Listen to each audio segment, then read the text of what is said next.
ଆଜି ଆମେ କରିବା ଚିକେନ୍ ତରକାରୀ। କଢ଼ାରେ ତେଲ ପକାଇବା। ତେଲ ଗରମ ହେଲା ପରେ ସେଥିରେ ପିଆଜ ପକାଇବା।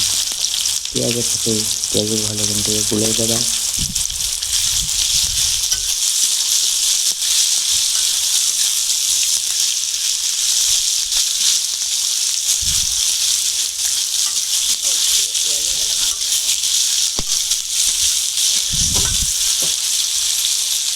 ହେଲା ପରେ ପିଆଜ ଟିକେ ମଉଳିବା ପାଇଁ ଛାଡ଼ିଦେବା।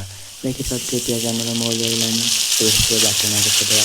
ବାଟଣ ପକାଇ ଭଲ ଗୁଣ୍ଡକୁ ଟିକେ ଗୋଳେଇ ଦେବା।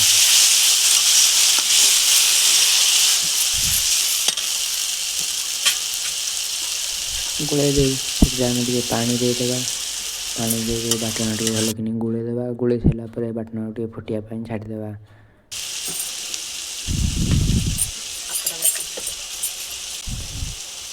ବାଟଣ ଫୁଟିଲାନି, ଏବେ ସେଥିରେ ଲୁଣ ହଳଦୀ ପକାଇ ଭଲକିନି ତାକୁ ଗୋଳେଇ ଦେବା।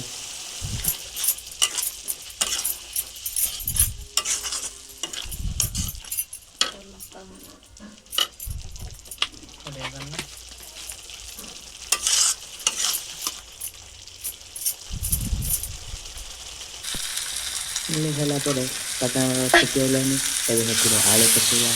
ଆଳୁ ପକାଇ ଆଳୁକୁ ଭଲକିନି ଗୋଳେଇ ଦେବା।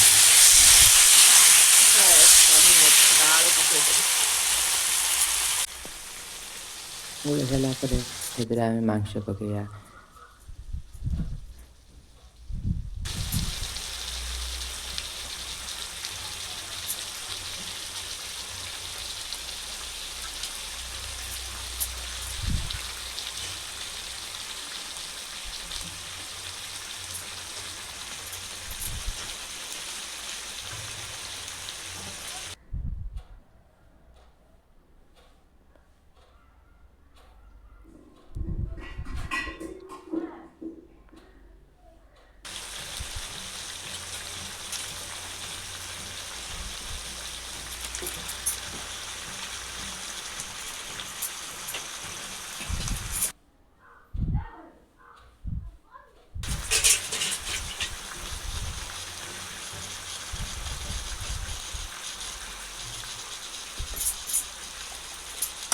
ମାଂସ ପକାଇ ଦେଇ ତାକୁ ଭଲକିନି ଟିକେ ଗୋଳେଇ ଦେବା।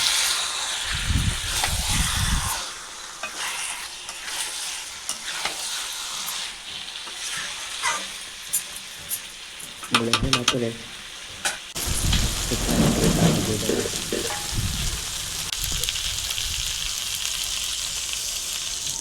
ପାଣି ଦେଇକି ପାଣି ଟିକେ ଫୁଟିବା ପାଇଁ ଛାଡ଼ିଦେବା। ଫୁଟିଲା ପରେ ଆମ ମାଂସ ତରକାରୀ ହେଇଯିବ ରେଡ଼ି।